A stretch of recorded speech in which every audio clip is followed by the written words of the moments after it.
கர்த்தருடைய பரிசுத்த நாமத்திற்கு ஸ்தோத்திரம். இன்னைக்கு நம்ம யாக்கோபு 2வது அதிகாரம் 11வது வசனத்தை தியானிக்க இருக்கிறோம். யாக்கோபு 2:11. ஜெபத்தோடு இந்த செய்திக்குள்ளே கலந்து செல்வோம். கர்த்தரை நம்பியே ஜீவிப்போம், கவலை கஷ்டங்கள் தீர்ந்திடும், கைவிட காத்திடும் பரமனேன் கரங்களை பற்றி கொள்வோம். கைவிட காத்திடும் பரமனேன் கரங்களை நாம் பற்றி கொள்வோம். ஜீவதேவன் பின் செல்லுவோம், ஜீவ ஒளிதானை கண்டடைவோம். ஜீவதேவன் பின் செல்லுவோம், ஜீவ ஒளிதானை கண்டடைவோம். மனதில் காரிருள் நீங்கிடவே சமாதானம் தங்கும். மனதின் காரிருள் நீங்கிடவே சமாதானம் தங்கும். கர்த்தரை நம்பியே ஜீவிப்போம், கவலை கஷ்டங்கள் தீர்ந்திடும், கைவிட காத்திடும் பரமனேன் கரங்களை நாம் பற்றி கொள்வோம். உண்மை வழி நடந்திடம் உத்தம நிற்கென்றும் கர்த்தர் துணை. உண்மை வழி நடந்திடம் உத்தம நிற்கென்றும் கர்த்தர் துணை.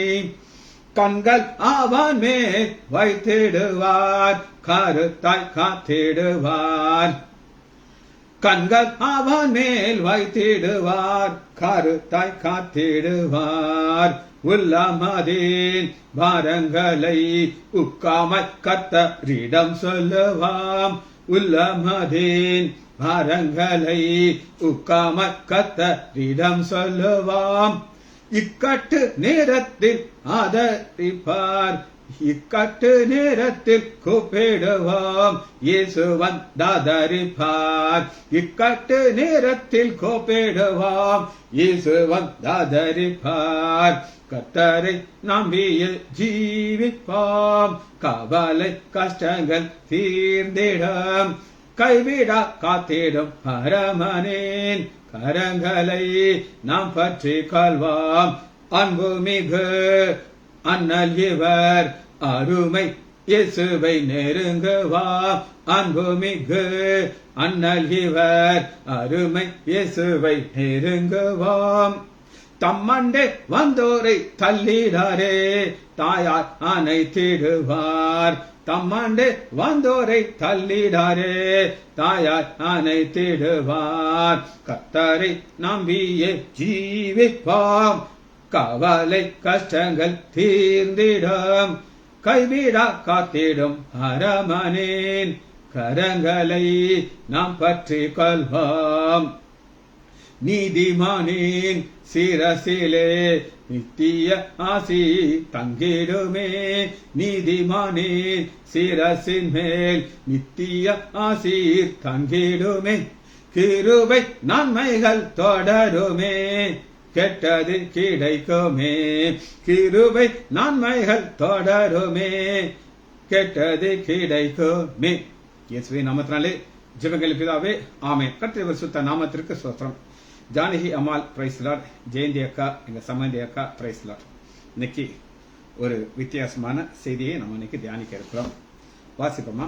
யாக்கோபு 2வது அதிகாரம் 11வது வசனம். யாக்கோபு 2:11. ஏனெனில், அந்த ஏனெனிலுக்கு முந்தின வசனத்தை நீங்க நியாயப்பிரமாணத்தை ஃபுல்லா கை கொண்டிருங்க. ஒன்ல தப்பு விட்டா அவுட். இந்த ஒரு முக்கியமான காரியத்தை சொல்லிட்டு அடுத்து பாத்தீங்கன்னா எப்படி அதை எக்ஸ்பிளைன் பண்றாரு. ஒரு நியாயப்பிரமாண மூலத்தை ஒருவன் விபச்சாரம் செய்யாதிருப்பானாக என்று சொல்லியும் கொலை செய்யாதிருப்பானாக என்று சொல்லியும், அதனால் ஒரு விபச்சாரம் செய்து கொலை செய்தால் நியாயப்பிரமாணம் இருக்கு. அதாவது இங்க 2 காரியத்தை பரிசுத்த ஆவியானவர் எழுதி வச்சிருக்கிறார். ஒன்னு விபச்சாரம், இன்னொன்னு கொலை. நான் இதனுடைய டீட்டெயிலுக்கு நான் போக போறது கிடையாது. இதனுடைய டீட்டெயில், விபச்சாரம் என்றால் என்ன டெபினிஷன்லாம் கிடையாது, கொலை செய்யறதுனா என்ன டெபினிஷன் கிடையாது. ஆனா இன்னைக்கு நான் உங்களுக்கு செய்திக்கு ஒரு தலைப்பை கொடுக்கணும்னு நினைச்சீங்கன்னா மன்னிப்பு அப்படிங்கிற ஒரு செய்தியை நீங்க கொடுக்கணும். மன்னிப்புங்கிற ஒரு தலைப்பை நீங்க கொடுத்து, இந்த செய்தி நான் எங்க இருந்து நான் எடுத்திருக்கேன் அப்படின்னு கேட்டீங்கன்னா எடுத்துக்கொள்ளுமா? மத்தேயு 1வது அதிகாரம் எடுத்துக்கொள்ளும். மத்தேயு 1வது அதிகாரத்துல 6வது வசனம் தான் இன்னைக்கு நம்முடைய கீ வசனம். 2 காரியத்தை நம்ம பார்க்கறோம். கொலை செய்யக்கூடாது, விபச்சாரம் செய்யக்கூடாது அப்படின்னு சொல்லி, ஒன்ன செஞ்சுட்டு இன்னொன்னு செய்யலைனாலும் நீ அவுட்டு. நான் கொலையா செய்தேன், விபச்சாரம் செஞ்சாலும் நீ நியாயப்பிரமாணம் உடனே அழிச்சோம். சரி, இப்ப இதுக்கும் அதுக்கும் என்ன சம்பந்தம் அப்படின்னு கேட்டீங்கன்னா அதான் நீங்க நம்ம பார்க்க போறோம். மன்னிப்புங்கிறத மத்தேயு 1வது அதிகாரம் 6வது. ஈசாய் தாவீது ராஜாவை பெற்றான். தாவீது ராஜா உரியாவின் மனைவியிடத்திலிருந்து சாலமனை பெற்றான். செய்தி. சரி, இதுல என்ன இருக்கு அப்படின்னு கேட்டீங்கன்னா, நம்ம 2 காரியத்தை நம்ம பார்க்க போயிடும். முதல்ல எதை பார்க்க போறோம் அப்படின்னு கேட்டீங்கன்னா, இந்த நியாயப்பிரமாணத்தை கொடுத்தவரை ஃபர்ஸ்ட் நம்ம பார்க்க போறோம். நியாயப்பிரமாணத்தை கொடுத்தவர் யார்? இது பிதாவாகிய தேவன். அப்ப எடுத்துக்கோமா, யாத்திராகமம் 34வது அதிகாரம் நியாயப்பிரமாணத்தை கற்பலையிலே எழுதி கொடுத்தார். 4வது வசனம் பாருங்க. கற்பலையிலே தன் கையிலே எடுத்துக்கொண்டு சீனாய் மலையில் ஏறினான். கர்த்தர் ஒரு மேகத்தில் இறங்கி அங்கே அவன் நின்று கர்த்தருடைய நாமத்தை கூறினார். ஆண்டவர் தன்னுடைய பேரை சொல்லுகிறார். சொல்லிக்கிட்டு தன்னுடைய குணாதிசயத்தை சொல்லுகிறார். ஒரு பக்கம் நியாயப்பிரமாணம், ஒரு பக்கத்தில் இன்னொரு பக்கம் தேவனை பார்க்கணும். அப்படி பார்த்தா தான் இன்னைக்கு நம்ம சொல்ற செய்தி புரியும். இது ரொம்ப ஆழமான காரியம். இந்த தலைப்பு நான் சொல்லிட்டேன், இது மன்னிப்பு. வாசிப்போமா, ஆண்டவர் தன்னை எப்படி சொல்லுகிறாருங்கிறத நம்ம பார்க்க போறோம். கர்த்தர் மோசைக்கு முன்பாக கடந்து போகும்பொழுது அவர் கர்த்தர் கர்த்தர் தன்னுடைய பெயரை 2 முறை சொல்லுகிறார். ஏன் தன்னுடைய பெயரை 2 முறை சொல்லுகிறார்னா, காது கேட்காம போச்சுனாலும் 2வதுலையும் சேர்த்து சொல்லிட்டார். ஃபர்ஸ்ட் அவர் தன்னை எப்படி விட, இரக்கம், கிருபை, நீடிய சாந்தம், மகா தயவு, சத்தியமுள்ள தேவன். இதெல்லாம் அவருடைய குணாதிசயம். இதை நீங்க ஒரு பக்கம் வச்சுக்கிறீங்க. இன்னொரு பக்கம் அவர் கொடுத்த லா, 2ஐயும் வச்சு பார்க்கணும். இவர், நான் ஹிட்லரப்பா, எனக்கு இந்த இறக்கமெல்லாம் என்னன்னே தெரியாது, நான் ஒரு ஜட்ஜி, நீ தப்பு பண்ணிட்டியா தூக்கு தண்டனை நான் எழுதிட்டு போய்கிட்டே இருப்பேன், எனக்கு அது மேல ஒன்றும் செய்ய முடியாது, ஏன்னா நான் ஜட்ஜி. ஆண்டவர் ஜட்ஜா? எஸ், நியாயாதிபதி தான், நியாயாதி ஜட்ஜ் அவர். ஆனா அந்த ஜட்ஜுக்குள்ள என்ன கேரக்டர் இருக்குங்கிறத நான் புரிய வைக்கிறதுக்கு முன்னாடி ஒரு நடந்த சம்பவத்தை நான் உங்களுக்கு சொல்லிட்டு அப்புறம் நான் செய்கிறேன். இது நடந்த சம்பவம், கற்பனை கதை கிடையாது.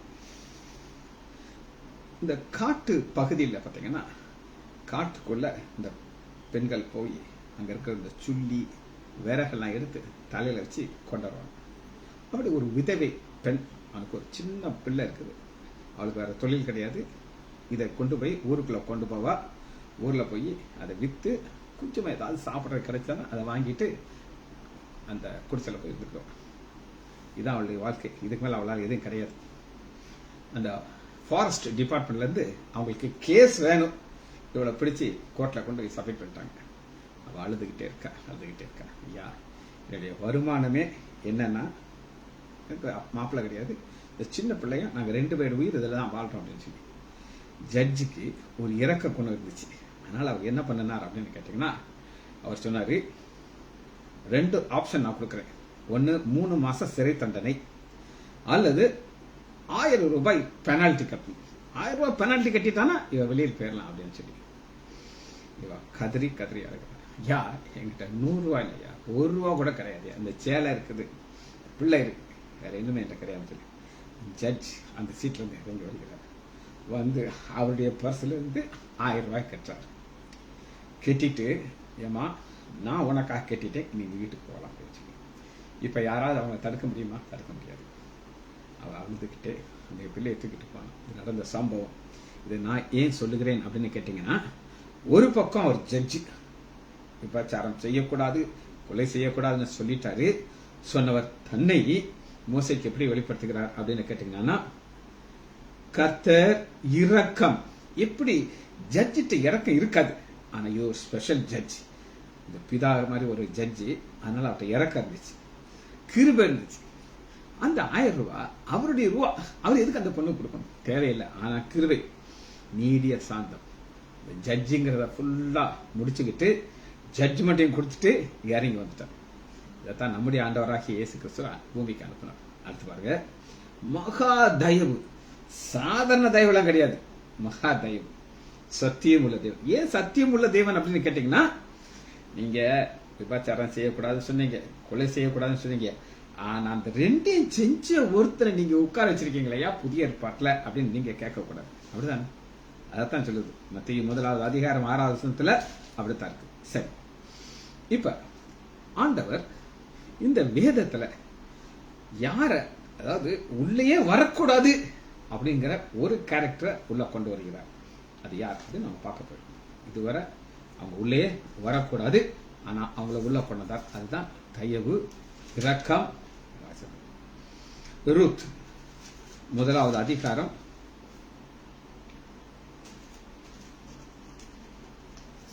3வது வசனம், 4வது வசனம். இவர்கள் மோவாபியரில் பெண் கொண்டார்கள். ஒருத்தி பெயர் ஓர்பால், மற்றொரு ரூத். இந்த ரூத்தும் ஓர்பாலும் தேவனுடைய ஆலயத்துக்குள்ளே வரக்கூடாது. இவங்கெல்லாம் அருவருப்பானவர்கள். இது நீங்க எங்க பார்க்கலாம்? உபாகமம் 23வது அதிகாரம் 3வது வசனத்துல மோவாபியரும் தேவனுடைய ஆலயத்துக்குள்ளேயே வரக்கூடாது. அது ரூல் ஆண்டவர் போட்டார். ஆனாலும் கர்த்தர் இரக்கம், மகா தயவு எல்லாம் என்ன செஞ்சிருச்சு அப்படின்னு கேட்டீங்கன்னா, இந்த ரூத்ங்கிற பெண்ணை தேவாலயத்துக்குள்ள வர வைத்தார். எப்படி வர வைத்தார் அப்படின்னு கேட்டீங்கன்னா, ஃபர்ஸ்ட் அவர் எங்க வந்தார்னா அவருடைய உள்ளத்துக்குள்ள வந்தார். அதாங்க ஃபர்ஸ்ட் உள்ளத்துக்குள்ள வர்றார். வாசிப்போமா?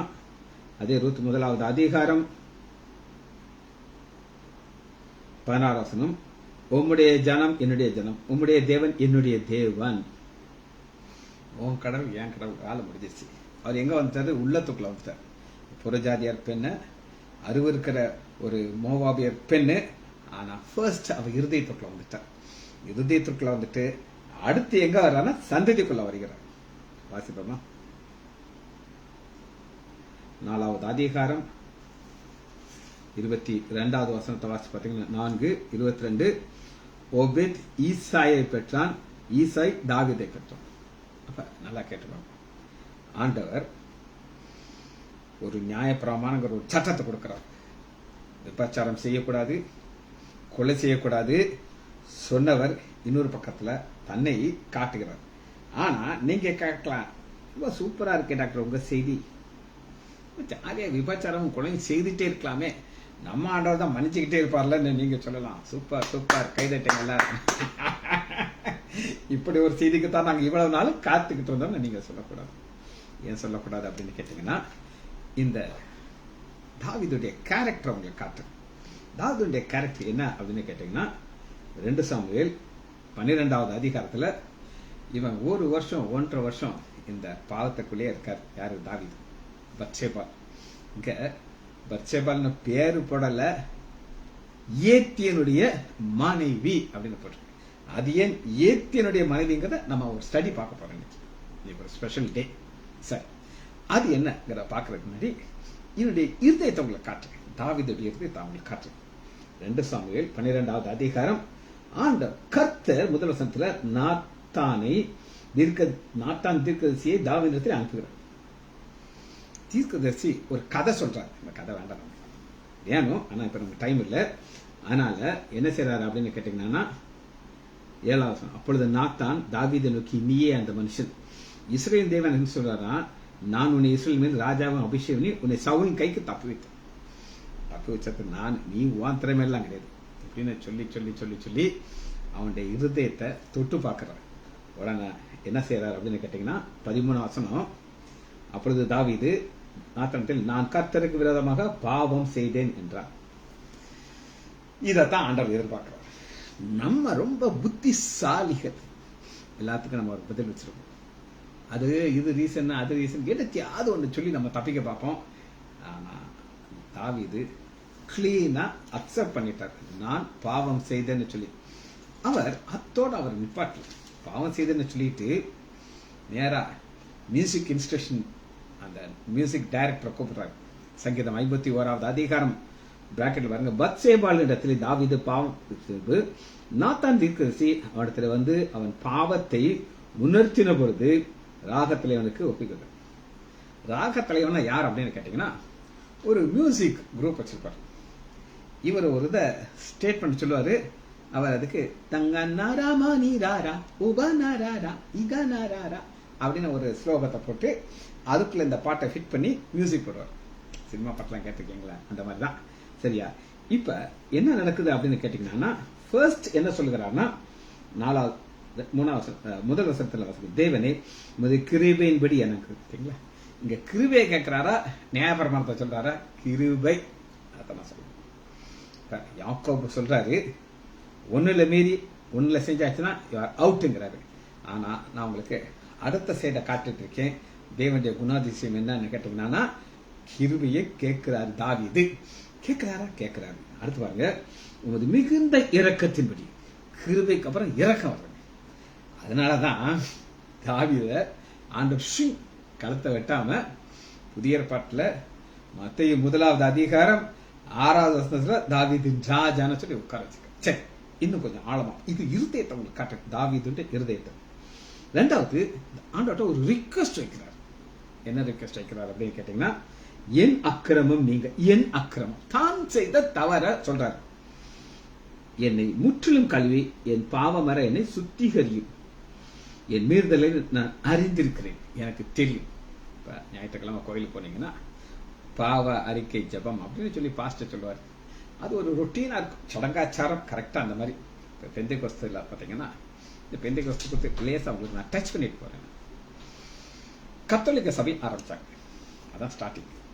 அதுல விக்கிரகங்களாம் வந்துச்சுங்கிறக்காண்டி இல்ல இது சரியில்லை ஒரு ப்ரொட்டஸ்ட் பண்ணி சபை ஆரம்பிச்சு கிங் மார்ட்டின் லூத்தர் ஆரம்பிச்சார். ரைட். இப்ப இதுக்குள்ள சடங்காச்சாரம் நிறைய உள்ள வந்துருச்சு. சடங்காச்சாரம் வர வர வர பெந்தேகோஸ்து மக்கள் என்ன நினைச்சாங்கன்னா, ஐயா இதெல்லாம் சரிப்பட்டு வராது, நாங்க ஒரு புதிய சபையை ஆரம்பிக்கணும். அவங்க பெந்தேகோஸ்து சபை ஆரம்பிச்சாங்க. ஆனா இப்ப அந்த பெந்தேகோஸ்து சபை ஒரு சடங்காச்சாரம் ஆயிடுச்சு.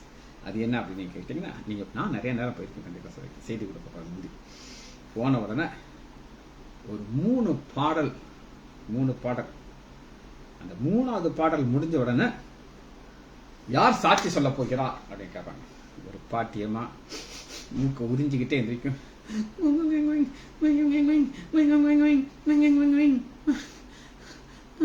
கனிமணி போ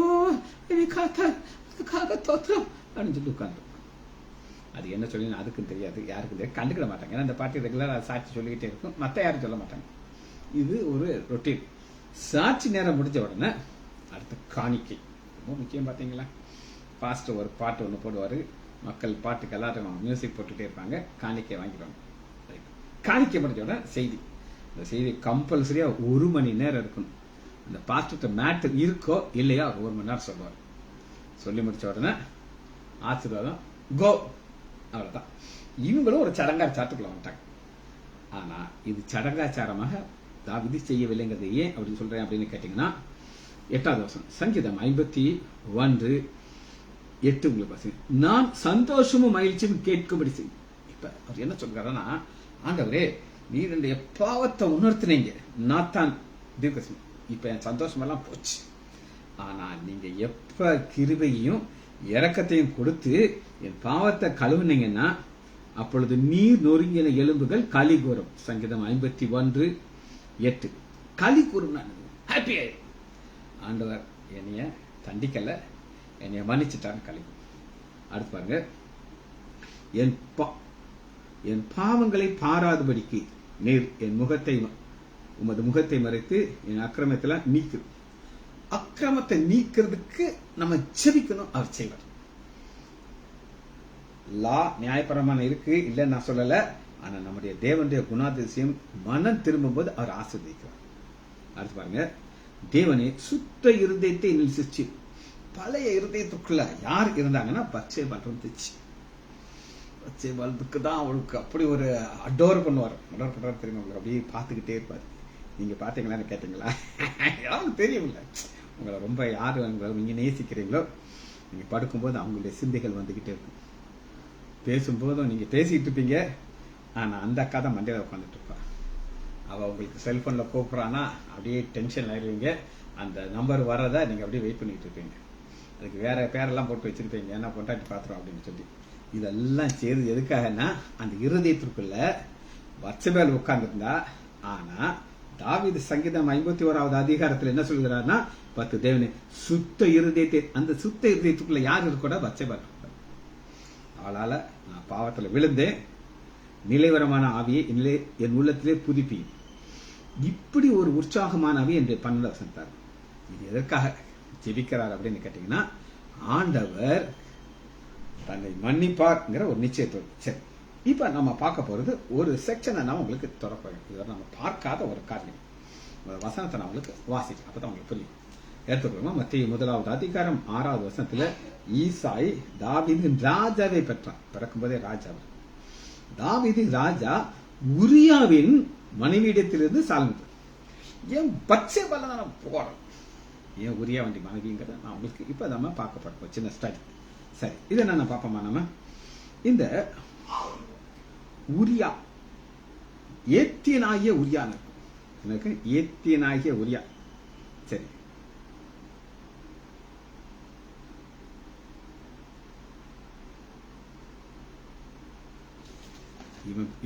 இவன் யாருன்னா ஏத்தியன் ஆகிய உரியா. உங்களுக்கு வசனத்தை நான் உங்களுக்கு காட்டுறேன், வாசிப்போமா? 2 சாமுவேல் 12வது அதிகாரம் 10வது வசனம். இப்பொழுதும் நீ என்னை ஆசிரியை பண்ணி ஏத்தியனாகிய உரியாவின் மனைவி. அப்ப உரியா யார் அப்படின்னா அவரு ஏத்தியன். இப்ப ஒரு சின்ன ஸ்டடி, இது எனக்கு புதுசா இருந்துச்சு, அதனால உங்களுக்கு கட்டாயம் நான் விளக்கணும். இந்த ஏத்தியன் யார் அப்படின்னு நீங்க கேட்டீங்கன்னா,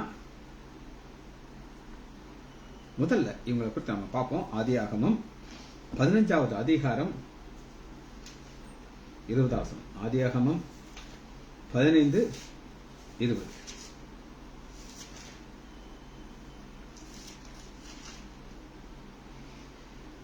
ஆண்டவர் சொல்றாரு, இந்த கானானியர்கள் வாழ்ந்த தேசத்துல இவங்க எல்லாம் இருந்தாங்க. இவங்க ஒரு குரூப். ஏத்தியரும் பெர்சியரும் ரெப்பாயரும் எம்மோரியர் கானானியர், இவங்க இந்த தேசத்துல இருக்காங்க. இதுல எல்லாரும் நல்லவங்கன்னு சொல்ல முடியாது, ஆனா ஒரு சிலர் நல்லவங்க இருந்தாங்க. இந்த ஏத்தியர்கள் குட் பீப்புள். இப்ப நம்ம இதுல பாத்தீங்கன்னா இந்த சின்ன ஜாதிகள் இருக்காங்க. அதுல இந்த ஐயர் பிராமின் எல்லாம் பாத்தீங்கன்னா அவங்க ரொம்ப ரவுடித்தனம்லாம் பண்ண மாட்டாங்க, அவன் பாட்டுக்கு அவன் போல இருப்பாங்க. அந்த மாதிரி கேட்டகரி தான் இந்த ஏத்தியன் ஆகிய. இந்த ஏத்தியனை குறித்து நம்ம பார்க்கும்பொழுது இவங்க எவ்வளவு ஒரு நல்ல மனிதர்கள்னா, ஆதியாகமம் 23:10. ஆதியாகமம் 23:10. எப்ரோன் ஏத்தியன் புத்திர நடுவிலே உட்கார்ந்தார். அப்ப இங்க என்ன நடக்குதுன்னா, ஆபிரகாமுடைய மனைவி சாரால் மரித்துட்டாங்க. இப்ப அந்த சரீரத்தை ஒரு கல்லறையில வைக்கணும். இந்த கல்லறைக்கு அவங்க ஒரு இடத்தை தேடி இருக்கிற ஆபிரகாம். அப்ப இவங்கள்ட்ட கேட்கிறாரு, என்ன கேட்கிறாரு அப்படின்னு கேட்டீங்கன்னா, 4வது வசனத்தை வாசிக்கிறேன். ஆதியாகமம் 23:4. நான் உங்களிடத்திலே அந்நியனும் பரதேசியமா இருக்கிறேன். என்னிடத்தில் இருக்கிற பிரேதம் என் கண்முன்னே இராதபடிக்கு அதை நான் அடக்கம் பண்ண எங்களுக்கு ஒரு கல்லறை பூமியை தரணுங்கிறார். அப்ப அந்த ஏத்தியன் புத்திரர் என்ன சொல்றாங்கன்னா, ஃப்ரீயா வச்சுக்கோங்க அப்படிங்கிறாரு. ஃப்ரீயெல்லாம் கிடையாது, நான் காசு கொடுத்துதான் நான் வாங்குவேன் அப்படிங்கிறாரு. காசு கொடுத்துதான் வாங்குவேங்கிறாரு. அதனாலதான் ஒரு இடத்த அவங்க வாங்கிட்டாங்க, அந்த இடத்துல அடக்கம் பண்ணிட்டாங்க. 20வது வசனத்தை வாசிக்கிறேன். ஆதியாகமம் 23. இப்படி ஏத்தியன் புத்திரர் கையிலே வாங்கப்பட்ட அந்த நிலம். அப்ப ஒரு நல்ல கூட்டத்தார் அங்க இருந்தாங்க, அதான் ஏத்தியன். அந்த ஏத்தியனுடைய வம்சத்துல வர்றதான் இந்த உரியா. சரி, இன்னும் சில வசனங்கள் நம்ம பார்க்க போறோம். யோசுவா 9வது அதிகாரம் 3வது வசனத்தை. இது இன்னொரு கூட்டம், ஏத்தியர் கிடையாது, இன்னொரு கூட்டம்.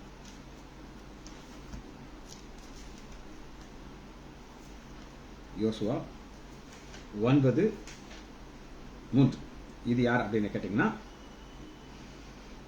கிபியோன் குடிகள் கேள்விப்பட்டது. கிபியோன் இப்ப எப்படி ஏத்தியர்கள் அப்படின்னு ஒரு குரூப் இருக்காங்களோ, இவங்க ரொம்ப டிமிட், பயந்த கூட்டம். இவங்களுக்கு சண்டை போட்டாலும் ஜெயிக்கிறது பலன் கிடையாது. அதனால ஒரு ஏமாத்துற ஒரு ட்ரிக் பண்றாங்க. என்ன ட்ரிக்னா, பழைய ட்ரெஸ்ஸை போட்டு பூசணமான பிரெட் எல்லாத்தையும் தூக்கிட்டு நைஸா வர்றாங்க. வந்து மோசத்தை சொல்றாங்க, நாங்க தூரத்துல இருந்து வரோம். எங்க இருந்து வரோம்? தூரத்துல இருந்து வரோம். எங்களுக்கு உங்க கூட்டத்துல ஒரு அடைக்கலமா எங்களுக்கு கொஞ்சம் இடம் கொடுங்க, உங்க கடவுள் பேரில் எங்களுக்கு ஆணையிட்டு கொடுங்க அப்படின்னு சொல்லி கேட்கறாங்க. அப்படி வரும்பொழுது 14 அப்பொழுது இஸ்ரவேலர் கர்த்தருடைய வாக்கை கேளாமல் அவளை போஜமாத்தை சிறிது வாங்கி கொண்டார்கள். யோசுவா அவர்களோடு சமாதானம் பண்ணி அவளை உயிரோடு காப்பாற்றும்படி உடன்படிக்கை பண்ணினார். இது ஆண்டவர் அனுமதிச்சுட்டு கடைசியில் கேட்கிறாரு, ஏன் நீங்களை ஏமாத்தினா மறுபடியும் கேட்டதுக்கு 23 அப்பொழுது நீங்கள் சபிக்கப்பட்டவர்கள் என் தேவனுடைய ஆலயத்தை விறகு வெட்டுறதுக்கு தண்ணீர் இருக்க வேலையை பாருங்க. இந்த ஊழியம் உங்களை விட்டு நீங்க ஒரு இறக்கப்பட்டு நல்ல மனுஷன், நல்ல மனுஷனால ஒரு வேலை கொடுத்தாரு, தண்ணீர் விறகு வெட்ட ஆலயத்துக்கு. இவங்க எல்லாம் ஆண்டவர் அழிக்கல, ஏத்தினையும் ஆண்டவர் அழிக்காம ஒரு கூட்டம் வச்சிருக்காரு.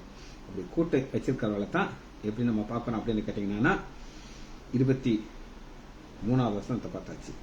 இப்ப தாவீதுக்கும் இந்த ஏத்தியன்ல ஒரு முக்கியமான ஒரு நல்ல மனிதன் உங்களுக்கு நான் காட்டப்படுறேன். ஏத்தியன் நைஸ் ஃபெல்லோ. ஒரு சிலர்லாம் பார்த்தீங்கன்னா அவங்க ஒரு மாதிரி வெள்ளந்தியா இருப்பாங்க, சிரிச்சுட்டே இருப்பாங்க, ரொம்ப எல்லாம் அவங்க பேச மாட்டாங்க. அப்படிப்பட்ட மாதிரி தான் எடுத்துக்கலாமா? 2 சாமுவேல்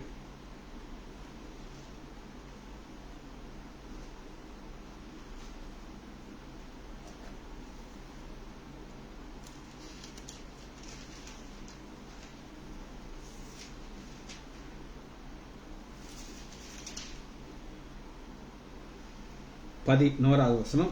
உப்பரியில பார்த்தார். இது என்ன ஒரு பயங்கர காமெடி அப்படின்னு கேட்டீங்கன்னா, ஒரு பாஸ்டர் இங்கிட்ட இந்த சம்பவத்தை சொன்னார். என்ன சொன்னார் அப்படின்னு கேட்டீங்கன்னா, ஒரு கன்வென்ஷன் மீட்டிங்க்கு இவர் போயிருக்காரு. இவரையும் பேசுற கூப்பிட்டுருக்காங்க. அந்த மீட்டிங்ல புல்பெட்ல நின்றுக்கிட்டு இந்த பாஸ்டர் சொல்றாராம், உங்கள் வீடுகளிலே தயவு செய்து பால்கனி கட்டி விடாதீர்கள். தாவீது வீட்டுல மட்டும் அந்த உப்பரிகை இல்லாம இருந்தால் அவர் பாவத்தில் விழுந்திருக்க மாட்டார். அதனால நீங்க உப்பரிகை, அதாவது பால்கனி நீங்க கட்டினீங்கன்னா நாங்க நரகத்துக்கு தான் போவீங்கன்னு சொல்லி ஒரு விளக்குறாரு. ஆனா அது நமக்கு தப்பு, ரைட்? இப்ப நம்ம அப்பா இந்த உரியா ரொம்ப நல்ல மனிதன். 11வது வசனம் பாத்தீங்கன்னா, இப்ப அவ கர்ப்பவதி ஆயிட்டா. 6வது வசனம். அப்பொழுது தாவீது ஏத்தியனாகிய உரியாவை என்னிடத்தில் அனுப்புங்கள் என்று யோவாபிடத்தில் ஆள் அனுப்பி யோவாபிடத்தில். இப்ப கொஞ்சம் நீங்க கற்பனை பண்ணி பாத்தீங்கன்னா, உரியா ஒரு 4-7 பெஸ்ட் டாப்ல ஒருத்தக்க. அவனும் அவன் ஃப்ரெண்டு உட்காந்து வார் நடந்துகிட்டு இருக்குது. இவர் போகாம பாருங்க, யுத்தம் நடந்துட்டு இருக்கும்போது தாவீது போல, இங்க உட்காந்து 2 பேரும் சாப்பிட்டுட்டு இருக்கும்போது 2 பேரும், என்னப்பா உங்க வீடு எப்படி இருக்கு? என் வீடு ராஜா அரண்மனைக்கு பக்கத்துல இருக்குதுப்பா, பயங்கர பாதுகாப்பு, என் மனைவியை பத்தி கவலையே பட வேண்டியதில்லை. உரியா சொல்றாரு, கற்பனை இல்லை, நான் சொல்றேன். ஃப்ரெண்ட சொல்றாரு, உன் வீடு எங்கேயோ இருக்கு, என் வீடு க்ளோஸா இருக்கு, அங்க இருந்து பார்த்தா எங்க வீட பார்க்கலாம். இப்ப பாத்துக்கோ எங்க வீட்டுக்கு எவ்வளவு பாதுகாப்பு இருக்குன்ட்டு இந்த உரியா அப்படி ஒரு ஹாப்பியா இருக்கான். அப்ப ஒரு லெட்டர் வருது. லெட்டர் வந்த உடனே பாருங்க, 7வது வசனம். உரியா அவனிடத்துல வந்த பொழுது தாவீது அவனை பார்த்து, யோவாப் சோகமா இருக்கானா, ஜனங்கள் சோகமா இருக்கா? அதாவது உள்ள பயங்கரமான ஒரு பிளானை வச்சுக்கிட்டு, அது என்ன பிளான் அப்படின்னு நீங்க கேட்டீங்கன்னா, மனைவி கர்ப்பம் ஆயிட்டான், பத்சேபால். இது யாருக்கு தெரியும்? பத்சேபாலுக்கு தெரியும். அவ கொஞ்சம் ஒரு வித்தியாசமான பெண். எதனால அப்படி நான் உங்களுக்கு சொல்றேன்னா, 5வது வசனம் பாருங்க, 2 சாமுவேல் 11வது அதிகாரம். அந்த ஸ்திரீ கர்ப்பம் தரித்து நான் கர்ப்பவதி என்று தாவீதுக்கு அறிவு ஆள் அனுப்பினார். அதாவது இப்படிப்பட்ட ஒரு சூழ்நிலை, உதாரணத்துக்கு நான் சொல்றேன். நீங்க அதாவது நான் சொல்றது ஒரு பெண்ணை சொல்றேன், ஆண்கள் எல்லாம் வேண்டாம். அந்த பெண் ஒரு ஆள் மூலமா கர்ப்பம் அடைஞ்சிட்டாங்க. இப்ப ஆள் மூலமா சொல்லுவாளா, அவ போய் சொல்லுவாள்? அவ தானே போய் சொல்லுவா. ஆனா இந்த பச்சைபால் கொஞ்சம் கெத்தான பொம்பளை. இந்த கெத்தான பொம்பளைனாலதான் நியூஸ சொல்லி விட்டுருக்கா, போ சொல்லு ராஜாட்ட, உன்னால நான் மாசம் ஆயிட்டேன் அப்படின்னு சொல்லி. இப்ப அந்த பழிய உரியா மேல போடணும். தாவீது பிளான் போட்டார். பிளான் போட்டு உரியாவை, நீ உன் வீட்டுக்கு போ, உன் மனைவியை கூட போய் இருன்னு சொன்னா போக மாட்டேங்கிறாங்க. 11வது அதிகாரம் 10வது. உரியா தன் வீட்டுக்கு போகவில்லை என்று தாவீதுக்கு அறிவிக்கப்பட்டது. தாவீது உரியாவை நோக்கி, நீ பயணத்திலிருந்து வந்தவன் அல்லவா, நீ வீட்டுக்கு போகாது இருக்கிறது என்ன? உரியா தாவீது நோக்கி, பெட்டியும் இஸ்ரேல் யூதரெல்லாம் கூடாதீங்க, என் ஆண்டவராக யோபா, அந்த யோபா கொல்ல போறான், அவன் சொல்றார், பாளையத்திலே நான் புசிப்பதற்கும் குடிப்பதற்கும் என் மனைவியோட சயனத்திற்கும் வீட்டுக்கு போவேனா? இல்ல, நான் இங்கதான் இருக்கேன். பிளான் ஏ ஃபெயிலியர் ஆயிப்போச்சு. அதாவது எப்பவுமே பிளான் ஏ அது பிளான் பி போட்டார் உடனே. இந்த பிளான் பி என்ன அப்படின்னு கேட்டீங்கன்னா 12 வசனம் 13 வசனம் அவனை புசித்து குடிக்கிறார், வெறிக்க பண்றான். அப்ப மப்பு ஏற ஏற ஏற அவனுக்கு மனைவி ஞாபகம் வரும், போயிடுவான்னு சொல்லி பிளான் பி அதுவும் போயிடுச்சு, போகல. பிளான் சி இவனை கொன்னாதான் வேலை நடக்கும். அப்ப இவ்வளவு செய்த யாருன்னா இவன் கையிலேயே ஒரு லெட்டர் எழுதி கொடுக்குறாரு. இவ்வளவு இந்த இன்வெஸ்ட்மெண்ட்னா நம்ம அப்படி நைஸா அப்படி பரட்டி கட்டி பார்த்துட்டு யுத்தத்துக்கு போகாம வேற எங்கேயும் எஸ்கேப் ஆகி போயிருக்கும். 14 வசனம் 2 சாமுவேல் 11:14 காலமே எழுந்து தாவீது யோவாபுக்கு ஒரு நிருபத்தை எழுதி உரியாவின் கையிலே கொடுக்கிறான். உரியா கையில கொடுத்து ராஜ தந்திரத்துல கொலை செய்யறதுக்கு யுத்தத்துல ஃப்ரண்ட் லைன்ல போய் விட்டுருங்க. ஃப்ரண்ட் லைன்னா இங்க ஃப்ரண்ட்ல போய் நிப்பாட்டி விட்டுருங்க. அவன் யுத்தத்தை நீ நைஸா பின்னாடி வந்துங்க, அவன் செத்து போயிடுவான், எனக்கு அந்த நியூஸ் வரணும் அப்படின்னு சொல்லி இவ்வளவுலாம் செஞ்ச ஒருத்தனை ஆவியானவர் சரித்திரம் எழுதும் போது யோசிக்கிறார். பரிசுத்தாவியம் தான் இல்ல, யோசிச்சு என்ன சொல்றாரு அப்படின்னு கேட்டாங்க. மத்தேயு 1 வசனம் ஈசாயி தாவீது ராஜாவை பெற்றான். தாவீது ராஜா உரியாவின் மனைவியா இருந்து சாலும். பரிசுத்தாவியனர் பார்க்கிறாரு, இவன் குரூப்பே நல்ல குரூப், இவன் அதை விட நல்லவன், அநியாயமா செத்து போயிட்டான். இப்ப அவன் பேரை நம்முடைய ஆண்டவராக இயேசு கிறிஸ்து பிறப்போட இணைச்சு வைக்கணுங்கிறதுக்காண்டி ஊரியாவின் மனைவியிடத்திலிருந்து சாலமோனை பெற்றான். இது தேவன் அப்படி ஒரு காரியத்தை செய்து ஆண்டு ஆசீர்வதிக்கிறார். 2 சாமுவேல் 11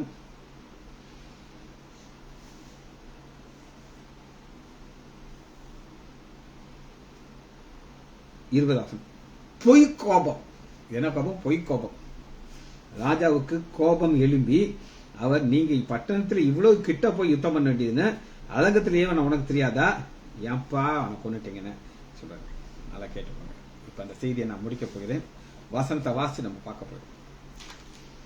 யாக்கோபு 2 11 வசனம். ஏனென்றால் விபச்சாரம் செய்யாதிருப்பாக எழுது, கொலை செய்யாது. ஒருத்தன் விபச்சாரம் செஞ்சுட்டு கொலை செய்தா நியாயப்படுத்த. இப்படி ஒண்ணு செஞ்சு ஒண்ணு செய்யாட்டான்னு காலி, எஸ்கேப் பண்ண முடியாது. ஆனா இந்த கட்டளையை கொடுத்தவர் தன்னை எப்படி வெளிப்படுத்துகிறார்? நான் கிருபை உள்ள இடிய சாந்தம் பொறுமை உள்ள தேவன் அப்படின்னு சொல்லிட்டு, நான் மன்னிக்கிறதுல ஒரு வல்லமையான பவர்ஃபுல் காட். மன்னிக்கிறதுக்கு அவரை விட ஒரு ஆளை நீங்க பார்க்கவே முடியாது. அப்படிப்பட்ட ஒரு கடவுள் தான் என்ன செய்யறாருன்னா தாவீதை ஒரு ராஜாவாக அபிஷேகம் பண்ணிப்பார். ஜெபிச்சு முடிப்போமா? மகா இரக்கமும் கிருபையுமுள்ள பிதாவே, துதிக்கிறோம் ஐயா, நீர் நல்லவர் ஐயா. நீர் இரக்கமுள்ள தேவனாக இருக்கிறதுனால நாங்கள் நிர்மூலமாக இருப்போம் ஐயா. நாங்கள் நிர்மூலமாக இருப்பது உங்களுடைய சுத்த கிருபை, இறக்கங்களுக்கும் முடியவில்லை ஐயா. ஏத்தேனை குறித்து ஒரு ஸ்டடி நாங்கள் பார்த்ததுக்காக நன்றி ராஜா. பிள்ளைகள் ஒவ்வொருவரையும் என் ஆண்டவராகிய இயேசு கிறிஸ்துவின் நாமத்தினாலே ஆசீர்வதிக்கிறேன். இயேசுவின் நாமத்தினாலே ஜெபங்கள் பிதாவே. ஆமேன், ஆமேன்.